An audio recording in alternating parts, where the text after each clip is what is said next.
নমস্কাৰ বন্ধু বান্ধৱীসকল আপোনালোক সকলোকে মই সুৰজ চেত্ৰীয়ে পুনৰবাৰ টিপছ অসম ইউটিউব চেনেলটোলৈ স্বাগতম জনাইছো বন্ধু বান্ধৱীসকল এই ভিডিঅটো অতি গুৰুত্বপূৰ্ণ হ'বলৈ গৈ আছে কিয়নো এই ভিডিঅটোত মই আপোনালোকক জনাম যে একেবাৰে কম খৰচত কুকুৰাৰ কাৰণে ঘৰতে কেনেকৈ দানা প্ৰস্তুত কৰিব পাৰি সেই বিষয়ে এই ভিডিঅটো আপোনালোকে প্ৰথমৰ পৰা শেষলৈ ভালকৈ চাব আৰু যদি আপোনালোকে এই চেনেলটোত প্ৰথমবাৰ আহিছে তেনেহলে চেনেলটো সাবস্ক্ৰাইব কৰি ওচৰতে থকা বেল ঘণ্টিটো প্ৰেছ কৰি দিব এই দানাখিনি প্ৰস্তুত কৰিবলৈ প্ৰথমতে আমাক লাগিব কচু আৰু এতিয়া আমি ইয়াৰ পৰা কচু কাটিম আপোনালোকৰ লগত কুকুৰাৰ সংখ্যা যিমান আছে সেই অনুসৰি আপোনালোকে কচু ল'ব লাগিব আৰু আমিও আমাৰ লগত কুকুৰাৰ সংখ্যা যিমান আছে সেই অনুসৰি ইয়াৰ পৰা কচু কাটিম আৰু ইয়াতে আপোনালোকে দেখিবলৈ পাইছে আমি ইয়াতে কচু কাটি আছো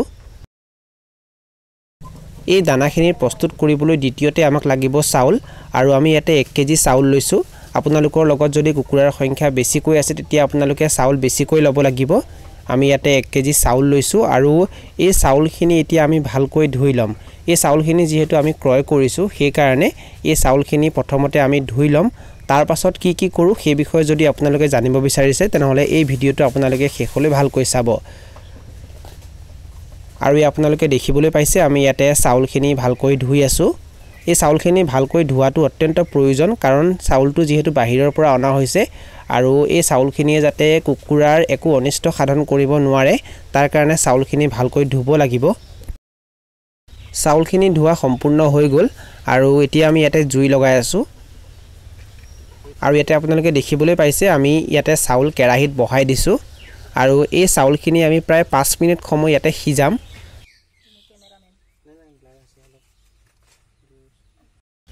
ইয়াতে আপোনালোকে দেখিবলৈ পাইছে আমি যিখিনি কচু কাটি আনিছিলো সেই কচুখিনি আমি ইয়াতে আকৌ সৰু সৰুকৈ কাটি আছো এই দানাখিনি প্ৰস্তুত কৰিবৰ কাৰণে যেহেতু কচু লাগিব সেই কাৰণে আমি এই কচুখিনি সৰু সৰুকৈ কাটি আছো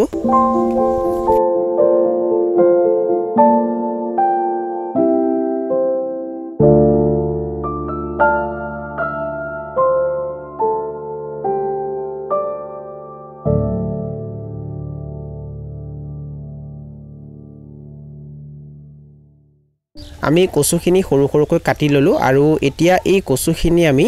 কেৰাহীত চাউলৰ লগত একেলগে সিজাম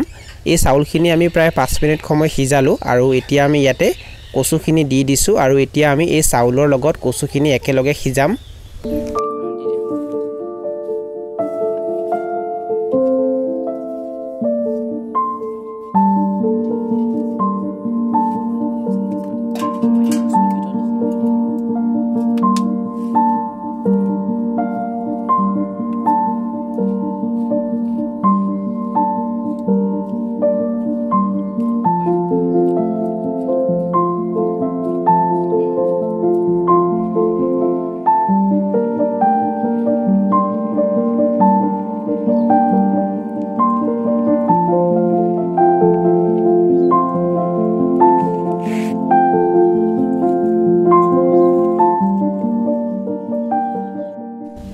কচু আৰু চাউলখিনি ভালকৈ সিজিলে আৰু এতিয়া আমি জুইৰ পৰা কেৰাহীটো নমাই দিম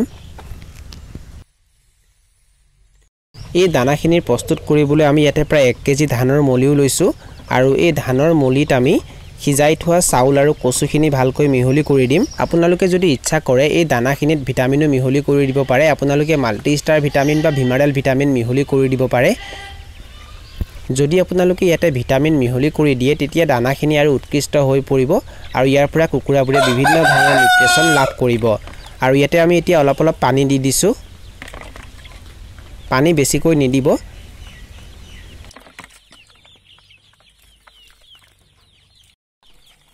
আৰু ইয়াতে আপোনালোকে দেখিবলৈ পাইছে আমি এই দানাখিনি ভালকৈ মিহলি কৰি দিছো যাতে কুকুৰাবোৰে খাবলৈ একো অসুবিধা নাপায় পানী আপোনালোকে বেছিকৈ নিদিব পানী আপোনালোকে কিমানখিনিয়ে দিব যাতে দানাখিনি এনেকুৱা হৈ যায়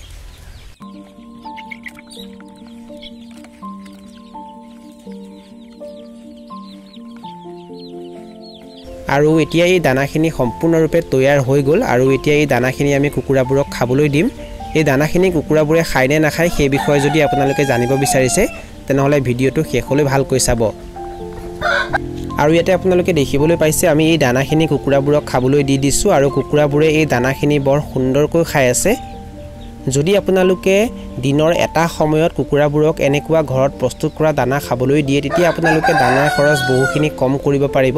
আৰু আপোনালোকে অধিক টকা উপাৰ্জন কৰিব পাৰিব এতিয়া মই আপোনালোকক জনাম যে এই দানাখিনি প্ৰস্তুত কৰিবলৈ আমাৰ কিমান টকা খৰচ হ'ল সেই বিষয়ে আমি 1 কেজি চাউল ক্ৰয় কৰিছিলো 30 টকাত আৰু তাৰ বাহিৰে আমি একো বস্তু ক্ৰয় কৰা নাই ধানৰ মলিখিনিও আমি ক্ৰয় কৰা নাই ধানৰ মলি আমাৰ ঘৰৰে হয় আৰু কচু আমি কাৰো পৰা ক্ৰয় কৰা নাই কচু আমাৰ ঘৰৰ নিজৰ বাৰীৰে হয় আৰু চাউলৰ বাহিৰে যেহেতু আমি একো বস্তু ক্ৰয় কৰা নাই সেই কাৰণে এই দানাখিনি প্ৰস্তুত কৰিবলৈ আমাৰ কিমান টকা খৰচ হ'ল 30 টকা আৰু আমাৰ লগত বৰ্তমানে যিমানখিনি কুকুৰা আছে এই কুকুৰাবোৰক আমি এই দানাখিনি দুদিনলৈ খাব দিব পাৰিম আৰু 30 টকাক যদি আমি 2 ৰে হৰণ কৰি দিওঁ তেতিয়া কিমান থাকিব 15 টকা মানে মাত্ৰ 15 টকাত আমি কুকুৰাবোৰৰ এদিনৰ দানা প্ৰস্তুত কৰিছো বন্ধু বান্ধৱীসকল যদি আপোনালোকৰ ঘৰত চাউল থাকে তেতিয়া আপোনালোকে চাউল ক্ৰয় নকৰিলেও হ'ব আৰু আপোনালোকে সম্পূৰ্ণ বিনামূলীয়াকৈ কুকুৰাৰ দানা এনেকৈ প্ৰস্তুত কৰিব পাৰিব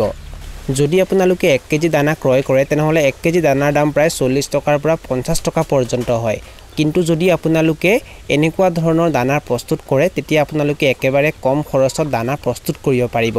আৰু মই আপোনালোকক এটো কোৱা নাই যে আপোনালোকে দিনৰ গোটেইখিনি সময় কুকুৰাবোৰক এনেকুৱা ধৰণৰ দানাই খাবলৈ দিয়ক মানে ঘৰত প্ৰস্তুত কৰা দানাই খাবলৈ দিয়ক আপোনালোকে যদি দিনৰ এটা সময়তো অন্তত এনেকুৱা ধৰণৰ দানা খাবলৈ দিয়ে তেতিয়া কুকুৰাবোৰ ডাঙৰ হোৱালৈ আপোনালোকে বহুখিনি টকা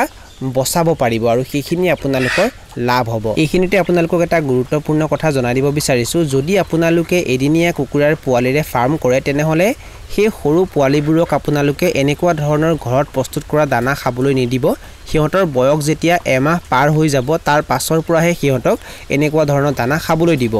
যদি আপোনালোকে একেবাৰে সৰু অৱস্থাৰ পৰা সিহঁতক এনেকুৱা ধৰণৰ ঘৰত প্ৰস্তুত কৰা দানা খাবলৈ দিয়ে তেতিয়া সিহঁতৰ ডাইজেছনৰ সমস্যা হয় মানে পাচনৰ সমস্যা হয় আৰু তাৰ ফলত সিহঁতৰ মৃত্যু হয় সেই কাৰণে আপোনালোকে এই ভুলটো একেবাৰে নকৰিব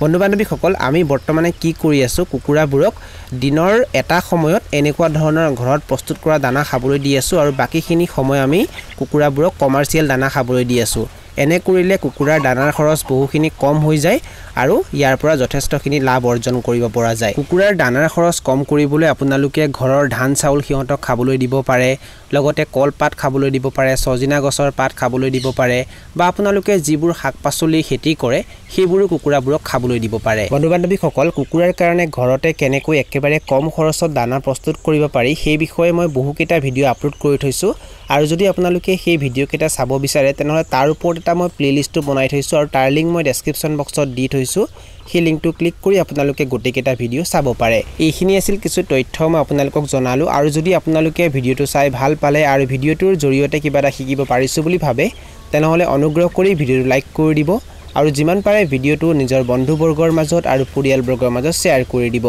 এই ভিডিঅ'টো এইখিনিতে সামৰণি মাৰিছো ধন্যবাদ